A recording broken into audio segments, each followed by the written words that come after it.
webster-magneto there. You know, I think that's all these old engines are supposed to do. You know, make a lot of noise and slang oil and have a lot of smelly exhaust. You know, sometimes be hard to start, but a lot of fun also. But this one right here, this is one of them engines where that you'd probably take it a step forward and put some rings in it. And I still ain't made them springs over yonder yet. So, but the engine does run. That's pretty much about all I'm gonna say about it. And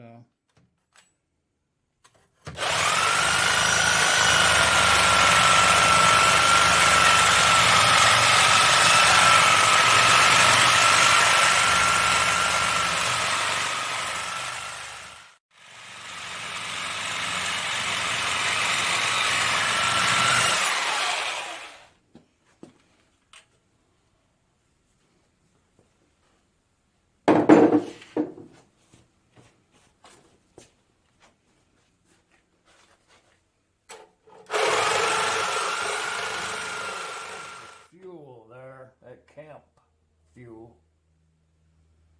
I changed these springs out to a little tighter ones. Maybe too tight. On the governor, it's pretty tight. Just have to try it and see. But we'll see if it'll start. I'm gonna choke it a couple of times. Yeah, I'm gonna open that fuel about 3/4 of a turn. You know, that's what the book says on this one. Now I'm gonna close that. And I've got this spark retarded back this way. You know, starting position. And this handle up here, I've actually got it back 2 notches so that it won't latch out as fast. But depending on this spring tension, I probably adjust that early on.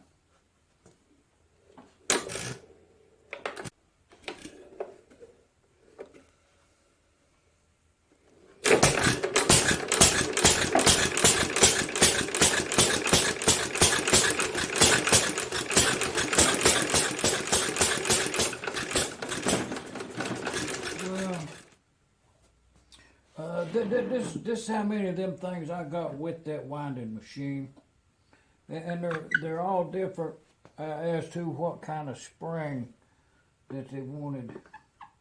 But the best I can tell, you would probably have bought this as a kit, but it's a clue as to what I'm going to. As the possibility is to use this type of accessories with that spring winder. So up to the point of this is what's gonna be required of the project.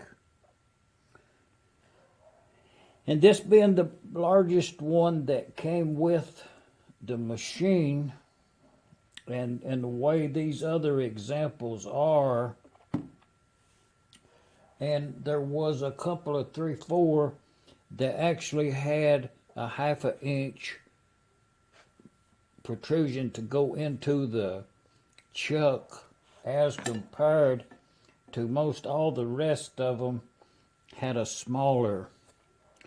This being a real good example of I assume a factory set with that. And you'd put this in the chuck and position your spring wire underneath that, and as that rotates, then it'll wind you a spring in accordance with the gear ratio of the carriage. So, and so I'm going to build one using these as the type, I guess, that I'm going to make. So I sketched it out here, plan of action, so to speak. that the material is 12L14. You know, the machine's really, really good. It's going to be a short production run. No need for anything any other than that. I'm going to leave a 1/2 inch size. What you call that? Tail shaft, I guess. To compensate, I'm thinking, for the increase in the size. That this arbor, this mandrel, is the wrong size to wind this spring. It's 4 inches long total in relaxed length, and it's 6 coils. 6 coils and 2 ends. It is the spring we're making. War size 100 thousandths. And the arbor required for that spring back, and the spring is 1.5 inches diameter, 4 inches long total, relaxed. So checking the book over there, we're going to be required a 1 inch and some thousandths on this arbor. So I'm just going to turn one out of this piece of steel here. I'm going to cut it off there. Actually, I can cut it off the exact length and then I can turn this total amount here to a finished state, take it out, turn it around, put it in the chuck, and turn this tail shaft. But that's a project. Let's get on with it.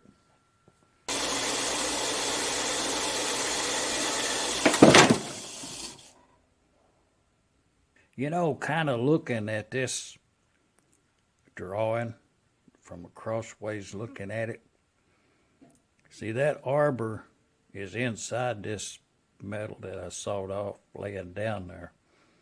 So all you have to do is trim away the part that you don't need.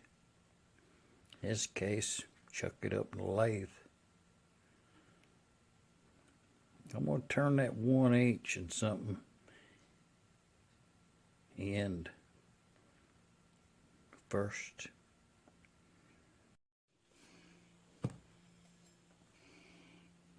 Well, I just went on ahead and trimmed off a piece that there. That's some 1 inch 1018 metal there. The first intention was to turn that out of a big old chunk of that 12L14 free machining, but it was just, you know, more lathe work than was necessary. So all I done to get back on with the project is 6 inches worth of that right there. I sawed it off of there, and that being it. And then I took it yonder and turned, you'll see it, turned that down right there to 1/2 inch. Let's see what that is.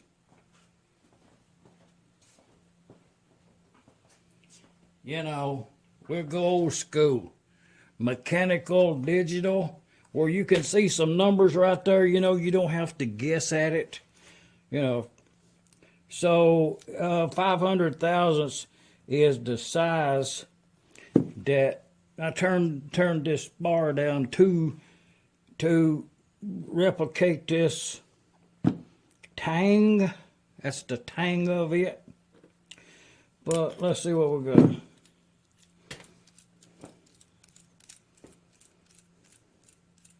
Turned it on that grizzly lathe over, you know.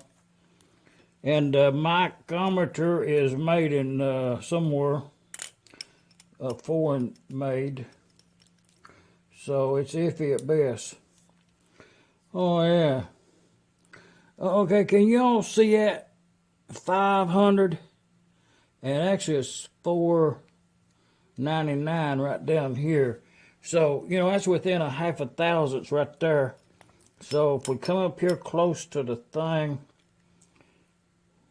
well, it's exactly the same. Actually, it's something, and in the middle, it's the same. So I'm gonna turn that. I'm gonna turn this in for grade up to now for a half inch, plus or minus something. So, and on our blueprint, right here is the part we just made. So my intentions is, and I undercut this. You know, I took that corner off quite deeply. So my intentions is to just turn out some mild steel, a collar that will fit this 1 inch. It'll be 1 inch ID, and this size right here, yeah, that seems to work really nice over on the machine itself. So that measures out 1 1/2 inches across here. So I'll turn that out of actually I probably got a collar over that I'll use right here to replicate this, and then I'll have to drill a hole in it to get that little lock pin in there. This one is drilled this way with a set screw, and those are usually hard, and they're usually ground at a V so you can turn them to grip the size of wire you're using. All of them do have a ramp. Looks like it's probably been ground in there or something. Probably made on a press. But at any rate, it works, and I'm going to replicate that in the collar of this. And my first intentions was to weld it in this this undercut. I should hunt that collar out. But thinking ahead, if I have to do any machining on it, I'll just go ahead and drill it and tap it and put like a couple of set screws in it with an indent in this part here so it can't turn. You know, to just make it all machine shop produced. But that's where we're at. So, and this right here, this is the spring that will be replicated when it's all said and done. So,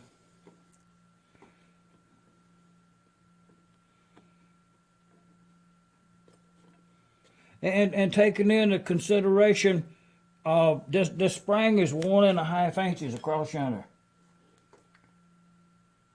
So, and you're supposed to wind it on a 1 inch and some thousandths bigger arbor to produce this right here once it springs back. That's the project.